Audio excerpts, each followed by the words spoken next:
Hello दोस्तों, मैं विजय ठाकरे आपका स्वागत करता हूं स्टेप अप एकेडमी। आज हम लोग बात करने वाले हैं क्लास 11th में चैप्टर नंबर 1 जो कि है स्टैटिस्टिक्स का बहुत ही शानदार चैप्टर, क्योंकि इसमें बात करेंगे हम लोग इंट्रोडक्शन की। बट इंट्रोडक्शन स्टैटिस्टिक्स का ना करके हम लोग सबसे पहले बात करते हैं कि इकोनॉमिक्स जो वर्ड है वो आया कहां से, मतलब पता तो हो कि ये वर्ड कौन दे रहा है, कौन सी कंट्री दे रही है, और क्या ये इंग्लिश का वर्ड है या किसी और लैंग्वेज में मिला था हमें। तो सबसे पहले हम लोग बात करते हैं इकोनॉमिक्स वर्ड की, जिसको हम लोगों ने दो पार्ट्स में बाइफरगेट किया है, ओकियो एंड नेमियन। अब ये ओकियो का मतलब होता है हाउस होल्ड और नेमियन का मतलब होता है मैनेजमेंट। तो यूरोप जो एक पूरा कॉन्टिनेंट है, वहां एक कंट्री है जिसका नाम है ग्रीस, वहां एक लैंग्वेज चलती है जिसका नाम है ग्रीक लैंग्वेज। तो ये ओकियो एंड नेमियन मतलब वहां की जो फीमेल्स थी वहां पे काम करती थी, घरों को संभालती थी, तो वहां से ये वर्ड हमारे यहाँ पे आया है और यहीं से इकोनॉमिक्स की शुरुआत होती है। तो इकोनॉमिक्स का क्या मतलब समझते हैं हम लोग कि हर चीज जो है यहाँ पे सिर्फ पैसा है। बट हर चीज पैसा नहीं है भाई। अलग अलग जो इकोनॉमिस्ट है उन लोगों ने इकोनॉमिक्स की अलग अलग डेफिनेशन दी है कि इकोनॉमिक्स क्या हो सकता है। तो आइए हम लोग स्टार्ट करते हैं चैप्टर नंबर 1। चलिए, तो यहां पे हम लोग बात करते हैं कि जब भी हम लोग कभी भी पैसा जनरेट करने की बात करेंगे, मतलब कि वहां पे ये बात हो रही है कि आपने अगर कुछ काम किया है तो ही पैसा जनरेट होगा, अदरवाइज पैसा जनरेट नहीं होगा। ये हमें ध्यान रखना है। ओके, स्टार्ट करते हैं हम लोग। अवर एक्टिविटीज मतलब हम लोग जो भी काम कर रहे हैं टू जनरेट इनकम, किस काम के लिए? इनकम को जनरेट करने के लिए, are termed as economic activity. वो सारी एक्टिविटी जो हम लोग किसके लिए कर रहे हैं, इनकम जनरेट करने के लिए कर रहे हैं, उसको हम लोग क्या बोलते हैं यहाँ पे? Economic activities. Which are responsible for the origin and development of economics as a subject. इसके कारण ही कहीं ना कहीं, उस इनकम के कारण कहीं ना कहीं एक सब्जेक्ट निकल के आया जिसको हम लोग बोलते हैं यहाँ पे इकोनॉमिक्स। इकोनॉमिक्स हम लोगों ने कहा कि इसको दो पार्ट में डिवाइड करिए भैया, ओकियो एंड नेमियन। ओके, ओकियो का मतलब होगा हाउस होल्ड और नेमियन का मतलब क्या होना चाहिए? मैनेजमेंट। और ये कौन सा वर्ड है? तो ये एक ग्रीक वर्ड है भाई, और ग्रीक लैंग्वेज कहाँ चलती है? ग्रीस में चलती है। और ये ग्रीस कहाँ पर है भैया? तो ये ग्रीस जो है यूरोप में है। इतनी बातें हमें याद रखनी है, हो सकता है एमसीक्यू में पूछ लिया जाए आपसे। चलिए आगे बढ़ते हैं हम लोग इसमें। अब इकोनॉमिक्स के बारे में हम लोग थोड़ा थोड़ा तो हम समझ चुके हैं, बट लिखना क्या है ये भी तो हम लोगों को पता होना चाहिए। The term economics in English language has its origin from two Greek words. Okay, ओकियोज मीन्स होता है हाउस होल्ड एंड नेमियंस मीन्स होता है मैनेजमेंट। तो महिलाएं घरों को अच्छे से संभाल पाती है। चलिए, which means management of house hold, घर को संभालने वाला जो काम होता है उसको हम लोग बोलते हैं यहाँ पे क्या? House hold management. ओके, अब यहाँ पे बात करेंगे हम लोग फादर ऑफ इकोनॉमिक्स, जिनका नाम है भैया Adam Smith. Okay, generally known as the father of economics, defined economics as a science of wealth. अब ये साइंस ऑफ वेल्थ का मतलब क्या होता है हम लोग ये समझते हैं। तो साइंस का सीधा सीधा मतलब ये होता है, जब भी हम लोग जो भी कोई काम करते हैं उसके पीछे अगर कोई हमें रीजन बता दे तो ऐसे सब्जेक्ट को मैं कहता हूं साइंस। जैसे फॉर एग्जांपल एसी चल रहा है, एसी चल रहा है, आपको ठंडी हवा लग रही है। अब ये एसी ठंडी हवा दे रहा है, क्यों दे रहा है? क्वेश्चन मार्क जहां लग जाए वो साइंस, और जहां रीजन आपको एग्जैक्टली पता चल जाए उसको भी क्या बोलेंगे हम लोग? साइंस। अब ये वेल्थ की बात करते हैं। ये वेल्थ क्या होता है भाई? वेल्थ का मतलब होता है संपत्ति, मतलब पूरी संपत्ति की बात हो रही है भाई यहाँ पे, ठीक है ना। तो यहाँ पे मनी भी आ जाएगी, जेम्स भी आ जाएगा, ज्वेलरी भी आ जाएगी, सब कुछ आ जाएगा यहाँ पे। चलिए, तो हम लोग को यहाँ पे समझ में आ गया कि एडम स्मिथ क्या कहते हैं कि ये जो इकोनॉमिक्स है ये होगा हमेशा साइंस ऑफ वेल्थ। पैसे कमाने के पीछे क्या रीजन है, इसको हम लोग बोलते हैं यहाँ पे science of wealth. Okay, earlier it is known as political economy, but Adam Smith के पहले जब हमारे यहाँ मोनोक्रेटिक फॉर्म ऑफ गवर्नमेंट चलती थी, राजा रजवाड़े चलते थे, तब इसको यहाँ क्या कहा जाता था भाई? पॉलिटिकल इकोनॉमी कहा जाता था यहाँ पे। चलिए आगे हम लोग समझते हैं कि इकोनॉमिक्स जो एक सब्जेक्ट है उसके बारे में किसी ने कुछ कहा, अब ये कौन है भाई, तो ये है भैया हमारे एडम स्मिथ। इन लोगों ने कहा कि इकोनॉमिक्स जो है अपने आप में एक वेल्थ कॉन्सेप्ट देता है, मतलब economics is the basic need of everyone, मतलब हर किसी की बेसिक नीड क्या है भाई, वेल्थ है या पैसा है या मनी है। तो ये वेल्थ, पैसा या मनी जो है, इसको समझाने के लिए एडम स्मिथ ने कुछ बात कही। क्या कही? By Adam Smith inquiry into the nature and causes of wealth of nation in 1776। ये बुक लिखी उनने, इसमें क्या कहा? इंक्वायरी इनटू द नेचर, किसी भी काम को जब आप कर रहे हैं उसके बारे में पता होना चाहिए, तो इंक्वायरी करें उसके बारे में। And causes of the wealth of nation, मतलब उस जगह पे पैसा कैसे आ रहा है, हम लोग उसकी बात करें। ये बुक कब लिखी गई है भाई? 1776 में लिखी गई है। Economics is a science of wealth. तो एडम स्मिथ ने ये बात कही कि जो इकोनॉमिक्स है वो हमेशा क्या होगा भैया, वेल्थ के कॉन्सेप्ट के बारे में बात करेगा। आगे बढ़ते हैं हम लोग, अब बात करेंगे अल्फ्रेड मार्शल की। वो बोलते हैं कि पैसे से कुछ नहीं होता। मान लेते हैं किसी की बहुत ज्यादा तबीयत खराब है और आपको उसको 2 करोड़ रुपए दे दे, वो बोलेगा ये पैसा मेरा किसी काम का नहीं है। क्यों? क्योंकि हर चीज पैसा नहीं हो सकती, ठीक है ना। तो हम लोग मानते हैं कि पैसे के अलावा भी बहुत सारी चीजें हैं जो कि हम लोग इकोनॉमिक्स में कंसीडर करते हैं। तो इकोनॉमिस्ट है जिनका नाम है क्या भाई, अल्फ्रेड मार्शल। इनने कहा कि हम लोग बात करेंगे यहाँ पे वेल्थ के अलावा वेलफेयर कॉन्सेप्ट की, मतलब लोगों की भलाई करने की यहाँ पे हम लोग क्या करने वाले हैं, बात करने वाले हैं। By Alfred Marshall economics is the study of mankind, मतलब लोगों के बारे में अच्छा सोचना, लोगों के बारे में अच्छा करना, ये सब इकोनॉमिक्स कहलाता है, ना कि पैसा सब कुछ कहलाता है। In the ordinary business of life study of wealth and man. Okay, तो आम जो जिंदगी चल रही है, आम जो रोज लोगों की जिंदगी चल रही है, उसमें ये बोलता है कि ये ऑर्डिनरी बिजनेस ऑफ लाइफ है। ओके, जिसमें हम लोग वेल्थ की बात करेंगे, वेल्थ की बात तो करेंगे मगर वेलफेयर भी होना चाहिए। मतलब एडम स्मिथ के साथ साथ अल्फ्रेड मार्शल ने क्या जोड़ दिया, वेल्थ प्लस वेलफेयर। चलिए आगे बढ़ते हैं, आगे एक और इकोनॉमिस्ट आते हैं, वो क्या कहते हैं भाई, बात करते हैं हम लोग यहाँ पे लियोनल रॉबिन्स की। ये कहते हैं कि इकोनॉमिक्स का मतलब रिसोर्सेज का सही इस्तेमाल करना। बट रिसोर्सेज होती क्या है, तो जितनी भी हमें रिसोर्सेज नेचुरली मिली हुई है, नेचर के थ्रू मिली, जिसमें हम लोग खुद कुछ नहीं कर सकते, उसको हम लोग बोलते हैं नेचुरल रिसोर्सेज। अब इसकी स्कैरसिटी है, क्यों? क्योंकि हमारे यहाँ कंटिन्यूअसली क्या बढ़ रही है, पॉपुलेशन बढ़ रही है।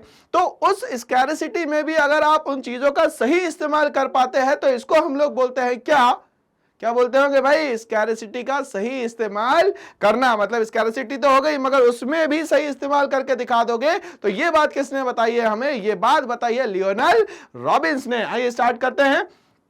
By Lionel Robbins books an essay on the nature and significance of economic science in 1932।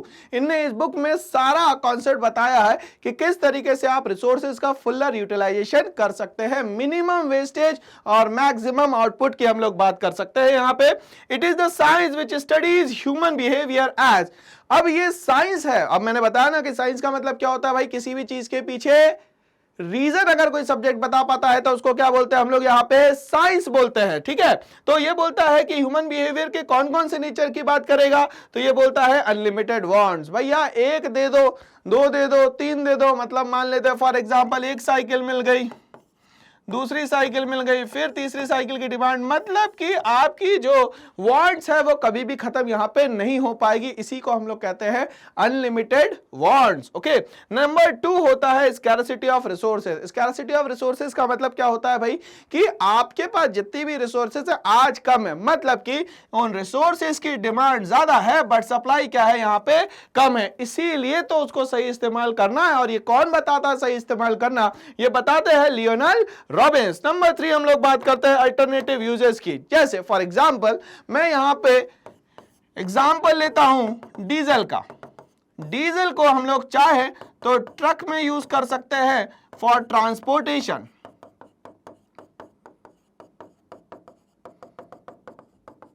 या तो इसको हम लोग यूज कर सकते हैं कहां पे भाई, तो हम लोग यूज कर सकते हैं इसको जनरेटर में। अब ये जो जनरेटर है वो कहां पे लगा हुआ है, ये जनरेटर लगा हुआ है भाई हॉस्पिटल में। ठीक है, अब कोविड का टाइम चल रहा है तो इस डीजल का कहां इस्तेमाल किया जाना कर सकते हैं हम लोग, कहां पे भाई इसका इस्तेमाल, जल्दी से बताइए। तो इस डीजल का इस्तेमाल कर सकते हैं हम लोग ट्रक में, काय के लिए, ट्रांसपोर्टेशन के लिए, या तो जनरेटर में, कहां, हॉस्पिटल में। अब हमें चूज करना है कि प्रेफरेंस क्या होना चाहिए। तो हमारा प्रेफरेंस तो ये होना चाहिए भाई कि जनरेटर में इस्तेमाल हो और हॉस्पिटल में इसको जल्दी से जल्दी लगाया जाए, नहीं तो किसी की जान भी जा सकती है। तो यहां पे ये बात हो रही है रिसोर्सेज के अल्टरनेटिव यूजेस की। तो आप चाहे तो इसको कहीं पे भी इंप्लाई कर सकते हैं। जैसे आपके पास समय कम है तो आप क्या करेंगे भाई, पढ़ाई करेंगे, और समय आपके पास ज्यादा है तो आप घूम भी सकते हैं। तो ये it is a utilization of the time period. ठीक है, ऐसे ही हम लोग यहां रिसोर्सेज की बात कर रहे हैं। आगे बात करते हैं हम लोग डेवलपमेंट की। अब ये डेवलपमेंट क्या होता है, तो पहले जो चीजें थी अगर उससे ज्यादा ग्रोथ कर पाती है that is known as development. मतलब पहले जितना भी चीजें थी, फॉर एग्जांपल ये पहले स्टेप पे था, अब बढ़ के यहां आ गया, यहां आ गया, और ये जो है फॉर एग्जांपल ये गोल्ड मेडल अचीव कर लेता है, तो ये क्या कहला रहा है, डेवलपमेंट। मतलब उसका एक जगह से आगे की तरफ बढ़ना क्या कहलाता है भैया, डेवलपमेंट कहलाता है। अब ये सैमुअलसन क्या कहते हैं, economics is the study of how man and society choose with और without the use of money. अगर पैसा नहीं है तो फिर क्या करोगे, तब भी तो आप रिसोर्सेज का सही इस्तेमाल करके अपनी इकोनॉमी को आगे बढ़ाने की कोशिश करोगे। तो ये सब क्या कहलाता है भाई, यहां पे डेवलपमेंट कहलाता है। Okay, use of money to employ scarce productive resources. भाई आपको कुछ इस तरीके से दिमाग लगाना है कि आपका खर्चा भी कम हो, यहां पे पैसा भी कम लगे, और बट यहां पे क्या हो, आपके पास डेवलपमेंट भी दिखे और आप क्या कर पाए, पैरेलली ग्रोथ भी यहां पे कर पाए। तो ये चार लोग थे, क्या क्या नाम थे इनके, Adam Smith, Alfred Marshall, Lionel Robins और सैमुअलसन। इन लोगों ने चार अलग अलग हमें क्या दिए, कॉन्सेप्ट दिए। ठीक है, हम लोग बात करते हैं अब आगे कि हमें काम करना पड़ेगा तभी जाके क्या मिलेगी, हमें कोई ना कोई इनकम जनरेट करने की तरीके मिलेंगे। तो इस इनकम को जनरेट करने के लिए जो हम लोग काम करते हैं उसको बोलते हैं हम लोग यहाँ पे एक्टिविटीज, और काम करने के बदले में पैसा मिलने लग जाए तो इसको बोलेंगे हम लोग इकोनॉमिक एक्टिविटीज। ठीक है ना, चले तो अब इकोनॉमिक एक्टिविटी की हम लोग बात करते हैं। क्या लिखना है हमें इकोनॉमिक एक्टिविटीज के बारे में, बोलते हैं those activities which are undertaking to earn a living.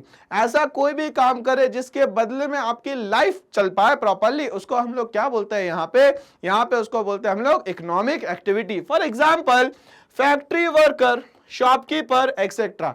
तो ये सब इकोनॉमिक एक्टिविटीज के पार्ट है, क्योंकि ये जो भी काम कर रहे हैं उसके बदले में इनकी कोशिश रहती है कि ज्यादा से ज्यादा क्या मिल पाए, इनको यहाँ पे पैसा मिल पाए। तो जो भी काम पैसे के लिए होता है उसको हम लोग कहते हैं economic activities. But economic activities में क्या क्या चीजें करनी है, तो सबसे पहले क्या काम करना है, आपको चीजों को बनाना है, that is known as production. चीजों को बनाना क्या कहलाता है भाई, प्रोडक्शन। अब यहां पे ध्यान से समझे, प्रोडक्शन का मतलब होता है बनाना, बट प्रोडक्शन करने के लिए जिन भी चीजों की जरूरत पड़ती है उनको कहा जाता है फैक्टर्स। तो किसी भी चीज को बनाने के लिए जो मेजर चीजों की जरूरत होगी उसको हम लोग बोलेंगे यहाँ पे फैक्टर्स ऑफ प्रोडक्शन। जनरली क्या क्या होते हैं, तो जनरली होते हैं चार, land, labour, capital and enterprise. तो ये चार फैक्टर्स ऑफ प्रोडक्शन होते हैं, ये हमें याद रखना है।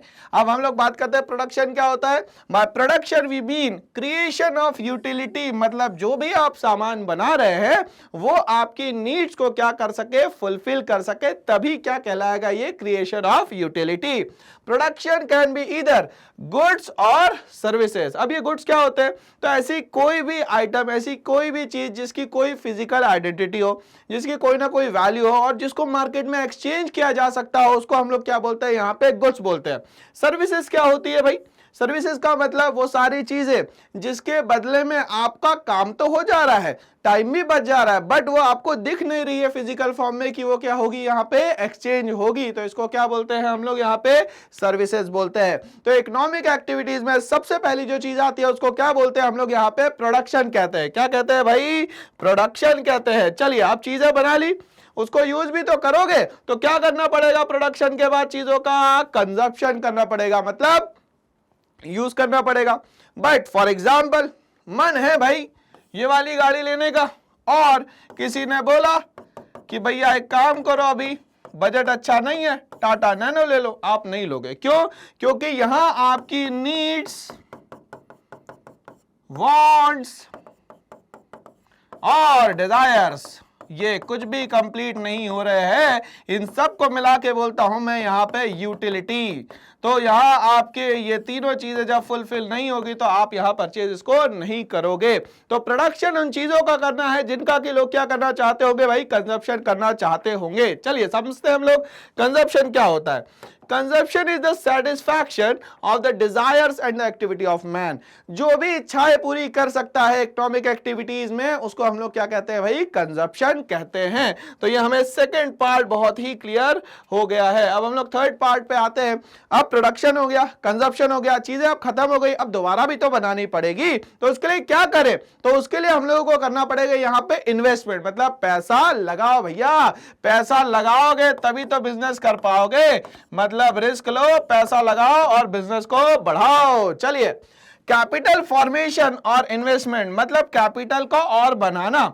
Investment means increase in the capital stock of an economy. जितना है उसमें और ज्यादा बढ़ाने को हम लोग कहते हैं कैपिटल फॉर्मेशन और इन्वेस्टमेंट। तो हमारे पास अभी तक के तीन चीजें आ चुकी है, जिसमें हम लोगों ने P फॉर बोला प्रोडक्शन, C फॉर बोला कंजप्शन और I फॉर क्या बोला भाई यहाँ पे, इन्वेस्टमेंट। तो हमारे पास PCI आ चुका है। नेक्स्ट एक्टिविटी की बात करते हैं जिसको हम लोग बोलते हैं एक्सचेंज। अब एक्सचेंज का मतलब, अब ये जो बंदा बैठा हुआ है जिसका नाम है प्रोड्यूसर, ये चीजें बनाएगा, वो चीजें बनाएगा जो किसी ना किसी पर्सन की क्या कर सकता है भाई, नीड्स को फुलफिल कर सकता है। अब ये प्रोड्यूसर ने चीजें बना दी, बट किसके पास जाएगी भाई, कंज्यूमर के पास जाएगी।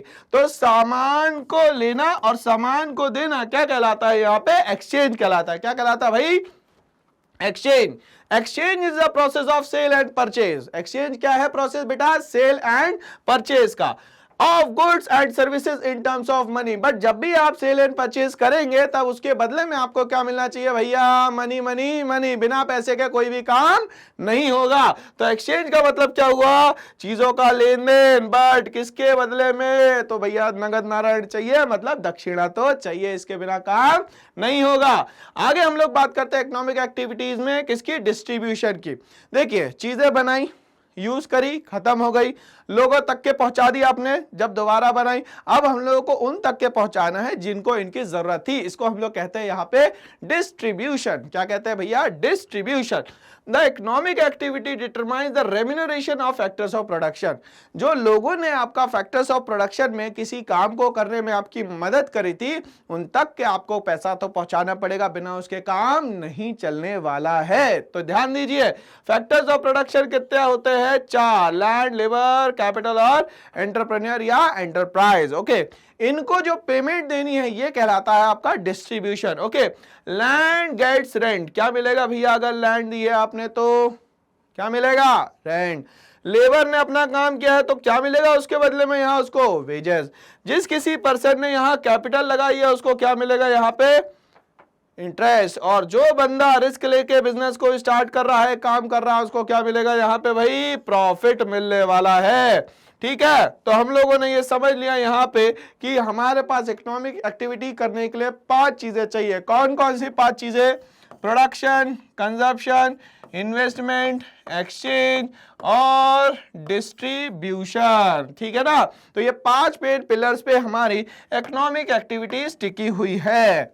अब हम लोग बात करते हैं नॉन इकोनॉमिक एक्टिविटी। ऐसा कोई भी लेजर वर्क जिसमें आपको मजा आ रहा हो, आप समय भी दे रहे हो, बट उसके बदले में आपको कुछ भी ना मिले, that is known as non economic activity. क्या कहलाएगा ये, नॉन इकोनॉमिक एक्टिविटी। चलिए समझते, activities which are not concern with creation of money और वेल्थ। ऐसा कोई भी काम जो वेल्थ या मनी ना बनाता हो, बट वो काम तो है भैया। चलिए, known as non economic activity. क्या कहलाएगा ये, non economic activity. For example, housewife, teacher, हम लोग कितना भी काम कर ले, हम लोग कितना भी समर्पण कर दे, बट इसके बदले में हमें कुछ पैसा नहीं मिलने वाला। ये डेडिकेशन, ये पैशन की बात है। तो जहां कुछ भी ना मिले उसको हम लोग किस में कंसर्न करते हैं भाई, पूरा का पूरा नॉन इकोनॉमिक एक्टिविटीज में इसको कंसर्न कर देते हैं। चलिए, तो अब हम लोगों को ये सब कुछ समझ में तो आ गया, बट एग्जाम में गए और भूल गए। तो कैसे याद रखना है भाई, ये भी तो जरूरी है। हम लोगों ने ये समझा कि स्टैटिस्टिक्स के बारे में, इकोनॉमिक्स के बारे में बताने वाले 4 इकोनॉमिस्ट आए थे, जिनका नाम क्या था भाई, आलस। क्या नाम था उनका, आलस। A for Adam Smith, next A for Alfred Marshall, next L for Lionel Robins, और लास्ट एस फॉर क्या हो गया यहाँ पे, सैमुअलसन। अब इनने कॉन्सेप्ट भी दिया। पहले वाले में दिया भैया वेल्थ, दूसरे वाले में दिया वेलफेयर, तीसरे वाले में क्या दिया भैया, स्कैरसिटी का कॉन्सेप्ट, और आखिरी वाले ने क्या कॉन्सेप्ट दिया भाई, डेवलपमेंट का कॉन्सेप्ट दिया। याद करने का हम लोग तरीका देखते हैं अब। तो हमें ये तो समझ में आ गया कि जो इकोनॉमिक्स है वो क्या करता है भाई, एम्प्लॉय करता है स्कार्स रिसोर्सेस को, मतलब जितना भी है उसी में से आपको क्या करना है, अपने लिए चीजों को बनाना है। अब कॉन्सेप्ट देने वाले 4 हो गए, आलसी। क्या होगा भाई, 4 आलसी, ठीक है, यहां लगा देता हूं। तो A for Adam Smith, next A for Alfred Marshall, next L for Lionel Robins, और एस फॉर क्या हो गया, सैमुअलसन। कॉन्सेप्ट क्या दिया इनने, वेल्थ, वेलफेयर, स्कैरसिटी और डेवलपमेंट का कॉन्सेप्ट दिया। तो हमें ये याद करना है भाई, ठीक है ना। कैसे याद करेंगे, AALSWWSD। देखो आलसी लोग वर्ल्ड वॉर करने की बात करते हैं और क्या करते हैं भाई, SD कार्ड में ये चीजें सेव कर लेते हैं। याद हो गया हम लोगों को बहुत अच्छे से। चलिए, तो हम लोगों ने देखा कि अब हमें बातें नहीं करनी है, कुछ काम करना है। तो एक्टिविटी कितने टाइप की हो गई भाई, 2 टाइप की, पहली इकोनॉमिक और दूसरी हो गई नॉन इकोनॉमिक एक्टिविटी। अब एक्टिविटीज को हम लोगों ने 2 पार्ट में बांटा, इकोनॉमिक और नॉन इकोनॉमिक। और इकोनॉमिक एक्टिविटी को बांट दिया हम लोगों ने 5 पार्ट में। P for production, C for consumption, I for investment, E for exchange, G for distribution, PCIED। ठीक है ना भाई। चलिए, अब नॉन इकोनॉमिक एक्टिविटी तो पता है, जिसके बदले में क्या ना मिले भाई, पैसा ना मिले, ऐसी एक्टिविटी को क्या बोलते हैं हम लोग, नॉन इकोनॉमिक एक्टिविटी बोलते हैं भाई, ठीक है। चलिए, तो हम लोगों ने ये पूरा चैप्टर जो है ये इसमें याद कर लिया है, ठीक है। चलो भाई, तो ऐसे ही और वीडियोस के लिए हमारे साथ बने रहिए। बट इसके लिए करना क्या है आपको, इसके लिए एक ही काम करना है, लाइक, शेयर और सब्सक्राइब करना है हमारे चैनल को, और विजिट करना है वेबसाइट पे www.stepupacademy.ind.in। क्यों करना है भाई, तो यहाँ पे क्लास 6 से लेके क्लास 12 तक के सारे ही कंटेंट अवेलेबल है, और सबसे अच्छी बात फ्री ऑफ कॉस्ट। इसमें सारे बोर्ड जैसे CBSE, ICSE और जितने भी स्टेट बोर्ड है सब की टीचिंग यहाँ पे करवाई जाती है। साथ ही साथ इसके क्या मिलने वाला है, हमें एक और चीज मिलने वाली है, जितने भी कॉम्पिटिटिव एग्जाम्स होते हैं वो भी यहाँ पे कवर किए जाने वाले हैं। चलिए देखिए, NEET, CLAT, JEE, AI, CUET और TET, तो इन सब के लिए हमारे साथ बने रहिए और लाइक, शेयर, सब्सक्राइब जरूर करें। Thanks for watching all.